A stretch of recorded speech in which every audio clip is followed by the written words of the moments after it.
Hello વિદ્યાર્થી મિત્રો, welcome to fourth sem electromagnetic ફિલ્ડની અંદર. એમાં આપણે ચેપ્ટર નંબર 2 સ્ટડી કરી રહ્યા છે, જેમાં આજે આપણે થિયરી સ્ટડી કરવાની છે. એ છે જે આપણે એનો ક્વેશ્ચન એવી રીતના પૂછાઈ શકે: obtain expression of electric field of uniform line charge using Gauss law. કે આપણે જે ભણતા હતા ગાઉસ લો અને એની એપ્લિકેશન, તો એ જ છે અહીંયા. અને ડાયવર્જન થિયરમ, જે ઇલેક્ટ્રોસ્ટેટિક ફિલ્ડ છે સેકન્ડ ચેપ્ટર, એમાં જે બીજો ટોપિક છે એ હતો ગાઉસ લો અને ડાયવર્જન થિયરમ. તો એના રિલેટેડ જ આ ક્વેશ્ચન છે ગાઉસ લોને લઈને, કે obtain expression of electric field uniform line charge. તો આપણે એના પહેલાં લાઇન ચાર્જ જોઈ ગયા છે ઇલેક્ટ્રિક ફિલ્ડ ઇન્ટેન્સિટીમાં, પણ અહીંયા એ આપણે કુલમ્બ્સ લોને લઈને રિફર કરેલું છે. અહીંયા આપણે જે ઇલેક્ટ્રિક ફિલ્ડ ઇન્ટેન્સિટી આપણે યુનિફોર્મ લાઇન ચાર્જમાં જે શોધવાની છે એ ગાઉસ લોનો ઉપયોગ કરીને છે. આખો ઘણી વખત પૂછાતી છે, તો જોઈએ આપણે. તો ફર્સ્ટ ઓફ ઓલ એના માટે આપણે શું કરવું પડશે કે લાઇન ચાર્જ ડિફાઇન કરવો પડશે. તો એ જ છે અહીંયા કે let's consider uniform line charge with distribution rho L C by M. એટલે કે આ ચાર્જ ડેન્સિટી છે ખાના માટે, તો યુનિફોર્મ લાઇન માટે તો રો એલ છે, using along the Z axis. કે આપણે ચાર્જ ડેન્સિટી છે એ લીધી અલોંગ કોના, તો ઝેડ એક્સિસ છે એના અલોંગ કે એની સાથે. એના પછી નેક્સ્ટ ચાર્જ કોન્ફિગરેશન જોઈ લીધું કે લાઇન માટે છે તે આપણે લઈ લીધું, અને એના માટે ચાર્જ ડેન્સિટી પણ આપણે લઈ લીધી કોના અલોંગ, તો ઝેડ એક્સિસ અલોંગ. એના પછી સેકન્ડ કે charge enclose with Gaussian surface. કે ચાર્જને આપણે ઇન્ક્લોઝ કરવાનું છે હાનાથી, તો ગાઉસિયન સરફેસથી. કેમ કે આપણે ગાઉસ લોમાં સ્ટડી કરી રહ્યા છીએ કે એની અંદર જે ચાર્જ રહેલો હશે એ કોના, કે એની સરફેસ હશે એનો પહેલો ફ્લક્સ એની અંદર ઇન્ક્લોઝ હોતો હોય છે. તો એ છે કે charge enclose with Gaussian surface. પછી the length of line charge enclosed within the cylindrical of the length. કે જે આપણે શેપ કયો લીધો છે, તો અહીંયા સિલિન્ડ્રિકલ શેપ લીધો છે, અને ચાર્જ ઇન્ક્લોઝ કયો છે તો તે સિલિન્ડ્રિકલ શેપ છે એની લેન્થ ઓફ એલ.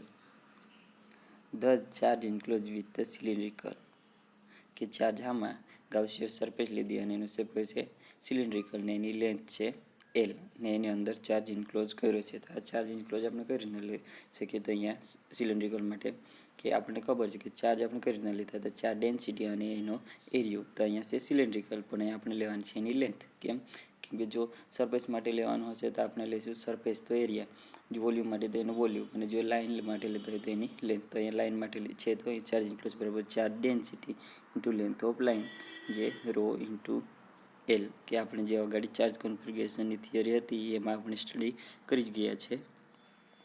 એના પછી નેક્સ્ટ વન કે flux through the close surface. કે હવે ફ્લક્સ છે, ચાર્જ તો આપણે ડિફાઇન કરી લીધું એની અંદર ઇન્ક્લોઝ કર્યું છે. પછી હવે ફ્લક્સ, તો flux through the close surface. તેના માટે here Gaussian surface is cylindrical with radius. કે અહીંયા જે આપણે ગાઉસિયન સરફેસ લીધી કઈ છે, આજે આપણે જોઈ શકીએ છીએ સિલિન્ડ્રિકલ છે, અને એની કોઈક રેડિયસ હશે રો.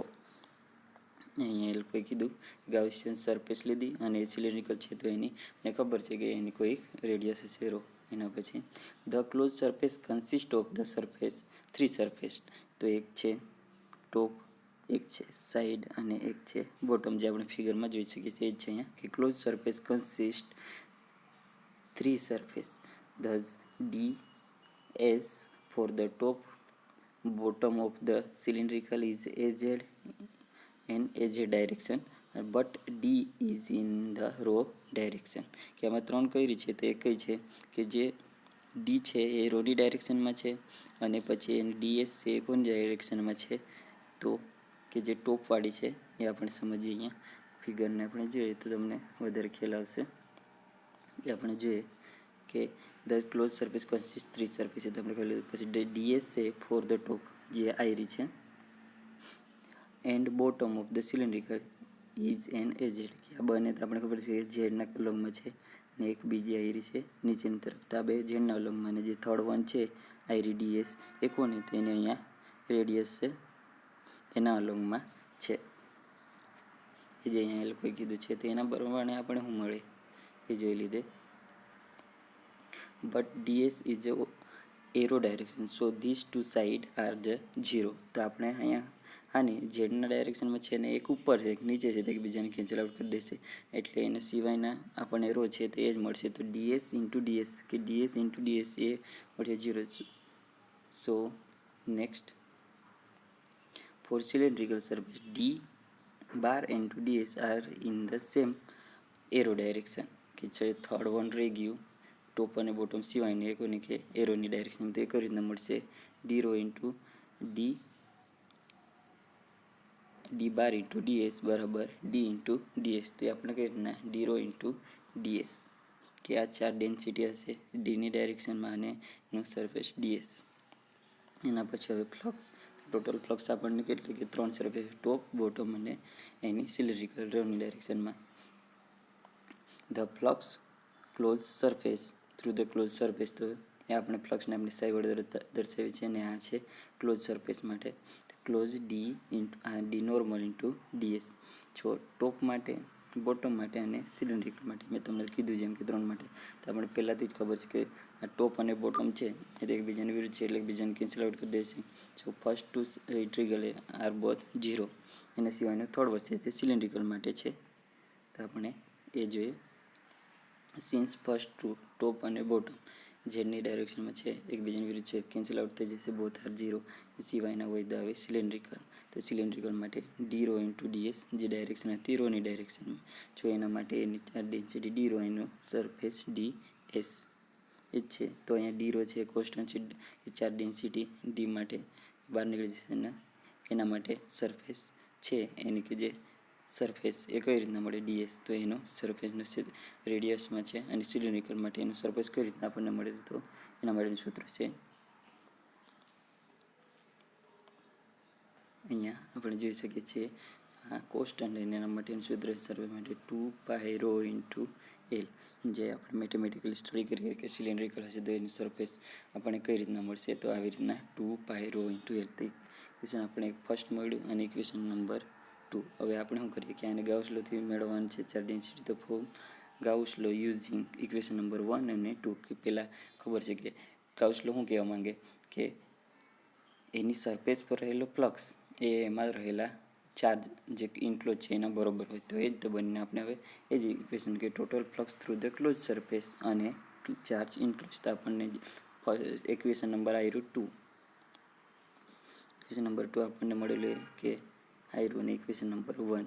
તો ચાર્જ હશે તો આપણે ચાર ડેન્સિટી એની લેન્થ છે આપણે લોંગ ધ લાઈન લેતા છે, અને અહીંયા આપણે એનો ફ્લક્સ લેતા છે, અને એના માટે આપણે ચાર જે ડી છે ડાયરેક્શન એની રોની લઈ લીધી, એની સિવાયની વધેલી એનું સરફેસ એ આપણે લેવું પડે. તો એ સરફેસ કંઈ તો 2π રો ઇન્ટુ એલ. તો આપણે જોઈ શકીએ કે બંનેમાં એલ અને એલ લેન્થ કેન્સલ આઉટ થઈ જશે, તે મોડિફાઈ કરીએ તો એના પ્રમાણે નેક્સ્ટ સ્ટેપ છે.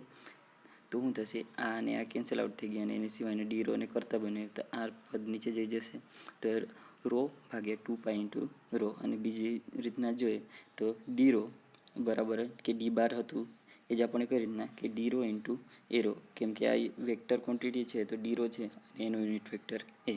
આપણે ખબર છે કે કોઈ પણ વેક્ટર હશે તો એનું યુનિટ વેક્ટર હશે કે એની ડાયરેક્શન હશે, તો અહીંયા એ જ છે કે ડી એનું મૂલ્ય અને એની યુનિટ વેક્ટર ડાયરેક્શન. તો rho into 2π rho into A R direction, કે જે આપણને આ સિમ્પલ હતું ને આ છે વેક્ટર ફોર્મમાં, તો C/m coulomb by metre square. So now the electric field intensity due to infinite line charge. તો ઇલેક્ટ્રિક ફિલ્ડ ઇન્ટેન્સિટી આપણે E બાર વડે દર્શાવીએ છીએ અને D/એપ્સાઇલન, કેમ કે આપણે જે પદ મળ્યું એમાં હું ખાલી એપ્સાઇલન મિસિંગ હતું તે આપણે એડ કરીએ તો આપણે ઇલેક્ટ્રિક ફિલ્ડ ઇન્ટેન્સિટી મળી જાય, કેમ કે આપણે એનું સૂત્ર ખબર હતું કરી નાખીએ ચાર્જ પર યુનિટ ફોર્સ. અને ફોર્સ તો આપણે કરી નાખીએ બે ચાર્જ હશે અને પછીથી 4π એપ્સાઇલન 0 ઇન્ટુ r સ્ક્વેર. એ જ પ્રમાણે અહીંયા રેડિયસ છે એને મોડિફાઈ કરીએ તો આપણને ખબર છે કે ચાર્જ પર યુનિટ, તો અહીંયા ચાર્જ એક હશે પર યુનિટ ફોર્સ, તો એક ચાર્જ કેન્સલ આઉટ થઈ જશે, એને સિવાયનું મળશે 1. તો અહીંયા એ જ છે એના પ્રમાણે ચાર ડેન્સિટી હશે તો રો એલ ઇન્ટુ કે જે ચાર્જ પર યુનિટ ફોર્સ હતું એ આપણને એવી રીતના મળે તો ચાર્જ તો અહીંયા એપ્સાઇલન મિસિંગ આઉટ છે તો એ આપણે એડ કરી દઈએ તો રો ભાગ્યા 2 પાઈ એપ્સાઇલન 0 ઇન્ટુ રો ઇન્ટુ એ રો મળી જશે કે જે આપણે ઇન્ફાઇનાઇટ ચાર્જ માટે કુલમની થિયરી જોઈ હતી તેના પ્રમાણે આ આપણને ટર્મ મળી ગયું. તો આપણને સિમ્પલી કંઈ કરવાનું નથી. પહેલાં શું કરવાની, ગાઉસ લોનું સ્ટેટમેન્ટ ખબર હોય છે, એ ચાર્જિંગ ક્લોઝ શોધવાનું અલોંગ ધ લાઇન જે ઝેડ પર ને અલોંગમાં લીધા એના પછીથી આપણે ક્લોઝ એની સરફેસ એના પર ફ્લક્સ રહેલો હોય તો આપણે 3 સાઈડ ટોપ બોટમને સિલિન્ડ્રિકલ તો રો સાઈડમાંથી એ જેડે બંને ઓપોઝિટ કેન્સલ આઉટ સિમ્પલ એનું જ વધશે તો એના માટે D rho into 2 pi into rho જે છે અને પછીથી ચાર્જ એ બંનેને આપણે શું કરવાનું, ગાઉસ લોની મદદથી બંને કમ્પેર કરવાનું તો રેલ લેન્થ જતી રહેશે એની સિવાય જે વધશે એ એમાં પછીથી આપણને મોડિફાઈ શું કરવાનું છે સિમ્પલ કે ઇલેક્ટ્રિક ઇન્ટેન્સિટી હોય તો ચાર્જ ભાગ્યા યુનિટ ફોર્સ તો એ પ્રમાણે આપણે એ મળી જશે. તો અહીંયા શું છે ડી બાય એપ્સાઇલન 0 શું કરવા લેવા પડે કે એના પ્રમાણે તે સ્ટેપ છે એમાં હું એપ્સાઇલન 0 આવે અને અહીંયા એપ્સાઇલન મિસિંગ છે તો એપ્સાઇલન આપણે બાદ ડિવાઈડ કરીએ તો આપણને મળી જાય. હવે એની નેક્સ્ટ વન છે થિયરી 3rd નંબરની.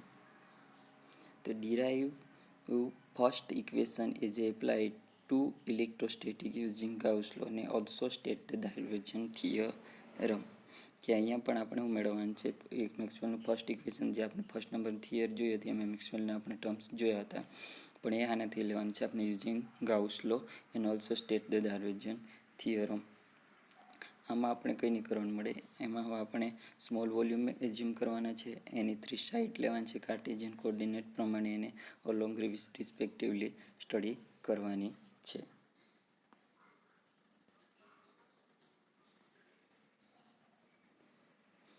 તો એ જોઈએ કે consider small D volume delta V બરોબર ડીએક્સ ડીવાય ઇન્ટુ ડીઝેડ. આપણે ખબર છે કે વોલ્યુમ લેતા હશે તો એની લેન્થ હશે, એની વિડ્થ હશે અને એની હાઇટ એ ત્રણેયને આપણે મલ્ટિપ્લિકેશન મળે તો વોલ્યુમ મળે. તો આના માટે અહીંયા કહે કે કન્સિડર વોલ્યુમ કર્યો અને in Cartesian system. So here dx D Y G Z are the edge of the small volume in the direction X Y and Z axis respectively. Volume લીધો અને એ કાર્ટેશિયન સિસ્ટમના અલોંગ અને કોઈ ડાયરેક્શનમાં એક્સ વાય ઝેડની ડાયરેક્શનમાં. Second one now consider this volume is place in the electric field with the flux density D given. કે હવે હું કરવાના વોલ્યુમ લીધો અને પ્લેસ્ડ કર્યો ઇલેક્ટ્રિક ફિલ્ડની અંદર વિથ ફ્લક્સ ડેન્સિટી કઈ તો આપણને કઈ રીતના મળે, ઇલેક્ટ્રિક ફિલ્ડમાં વોલ્યુમ મૂકીશ તો આપણને ઇલેક્ટ્રિક ફિલ્ડ ઇન્ટેન્સિટી મળશે કઈ રીતના તો ડી બાર તો D X into X D Y into A Y D Z into A Z C by M. કે અહીંયા ફ્લક્સ ડેન્સિટી આપણને કઈ રીતના મળે કે એક્સની ડાયરેક્શનમાં હશે ડીએક્સ બરોબર વાયની ડાયરેક્શનમાં ડીવાય અને ઝેડની ડાયરેક્શનમાં અને એની યુનિટ અહીંયા વેક્ટર ક્વોન્ટિટી છે તો એનું યુનિટ વેક્ટર હશે. એ ત્રણેયનું કરીશું તો વોલ્યુમની આખી આપણે ઇલેક્ટ્રિક ફિલ્ડ ઇન્ટેન્સિટી મળશે. તો અહીંયા હવે ફિગર જોઈએ તો here dx DY DZ are the flux density. આપણને ખબર છે કે ટોટલ કઈ રીતના મળશે કે એક્સની ડાયરેક્શનમાં ડીએક્સ વાયની ડાયરેક્શનમાં ડીવાય ઝેડની ડાયરેક્શનમાં ડીઝેડ એ પ્રમાણે આપણે ફ્લક્સ ડેન્સિટી મળશે. અને at x0 y0 and z0 plane respectively shown in figure. DX આપણે ફ્લક્સ ડેન્સિટી તો મળી ગઈ અને એક્સ વાય ઝેડના અલોંગ એ ઓરિજિનલ પર છે એના અલોંગ આપણે અહીંયા લીધું છે જોઈ શકીએ છીએ. તો અહીંયા આપણે સિમ્પલી જોઈએ તો ઝેડની ડાયરેક્શન છે તો આ ઝેડની ડાયરેક્શનમાં, પછી આ વાય છે તો વાયની ડાયરેક્શનમાં, એરી વાય આ વાયની ડાયરેક્શનમાં, ઝેડ હતું આ ઝેડની ડાયરેક્શનમાં, એક્સ છે ડીએક્સ તો એક્સની ડાયરેક્શનમાં. હવે આપણે 3 માં ગયા પણ એકચ્યુઅલીમાં પ્લાન 3Dમાં હોય તો એની ફ્રન્ટ હોય તો બેક રહેવાની, ટોપ હોય તો બોટમ રહેવાની, સાઈડ હશે તેની એની પણ સાઈડ એટલે બોટમ હશે બીજાની વિરુદ્ધ ટોટલ આપણે 6 મળશે. હવે જે છે એકચ્યુઅલીમાં આગળ હશે એ આખી ભાગ હશે એને સિવાયમાં જે હશે એ ડિફરન્સમાં મળશે આપણને. તો એ જ છે અહીંયા ફિગરમાં પણ જોઈ શકીએ છીએ. ફિગરમાં જોઈએ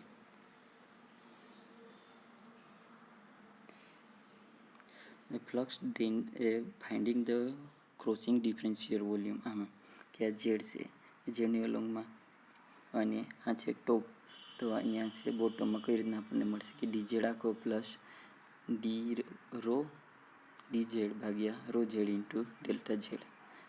અહીંયા પછી તે આખો પ્લસ એની અંદર ત્યારે બહારનો હતો એની અંદરમાં જશું તે એ પોતે પ્લસ એનું પાછળ છે એટલે એનો ડિફરન્શિયલ ભાગ એવી રીતના વાય માટે પણ.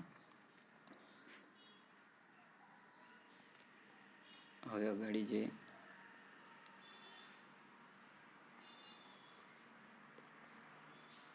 In order to derive the point form of Gauss law using integral form of, કે અહીંયા આપણે ડિરાઈવ કરવાનું છે પોઈન્ટ ફોર્મ ગાઉસ લો, આનો યુઝ કરીને ઇન્ટિગ્રલ ફોર્મ ઓફ ગાઉસ લોનો ઉપયોગ કરીને. તો આપણને ખબર છે ગાઉસ લો શું કહેવાય કે close surface into D normal into DS. જે સરફેસ છે એમાં કોઈ ડી પ્લસ ડી અહીંયા છે ડી નોર્મલ અને ડીએસ જોડે, તો ડીએસ જોડે કોઈ એંગલ બને છે તો એક રીતના ક્યુ ઇનક્લોઝ બરોબર rho integral rho into rho V into D V, કે જે આપણને ફર્સ્ટ થિયરીમાં આપણે સ્ટડી કરી ગયા કે ગાઉસ લો કઈ રીતના મળે.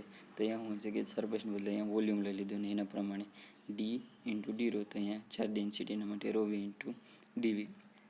કે આપણને ખબર છે કે ચાર્જ હશે તો ચાર્જ કઈ રીતના આપણને મળે કે ચાર્જ ડેન્સિટી એનું વોલ્યુમ એના વડે મલ્ટીપ્લાય. ફર્સ્ટ ઇક્વેશન મળી ગયું આપણે ગાઉસ લો પોઈન્ટ ફોર્મ પરથી ઇન્ટિગ્રલ ફોર્મ.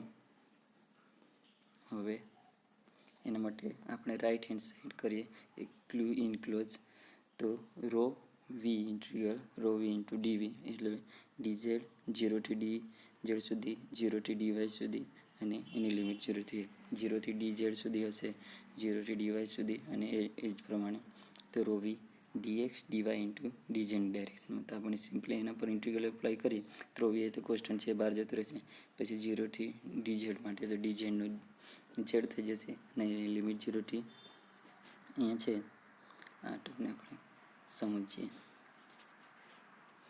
કે અહીંયા સિમ્પલમાં છે તો 0 ટુ ડીઝેડ છે તો એના માટે ડીઝેડ લઈએ તો આનો શું છે જે છે સિમ્પલી ઝેડ. તો 0 ટુ ડીઝેડ તો આપણે ખબર છે કે ઇન્ટિગ્રલ થઈ જાય પછી લિમિટ પહેલાં તો અપર એટલે D Z minus lower limit 0, તો આપણને ડી ઝેડ મળી રહે છે.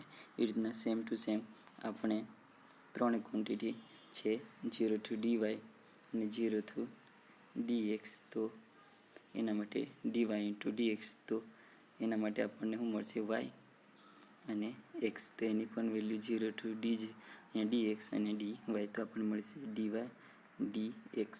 તો એ જ છે અહીંયા સિમ્પલી રાઈટ હેન્ડ સાઈડ. આપણે રાઈટ હેન્ડ સાઈડ સુધી રાખીએ પછી આનાથી નેક્સ્ટ લેક્ચરમાં આપણે અગાડીની થિયરી આજ કન્ટિન્યુ કરીશું, એમાં આપણે લેફ્ટ હેન્ડ સાઈડ જોશું.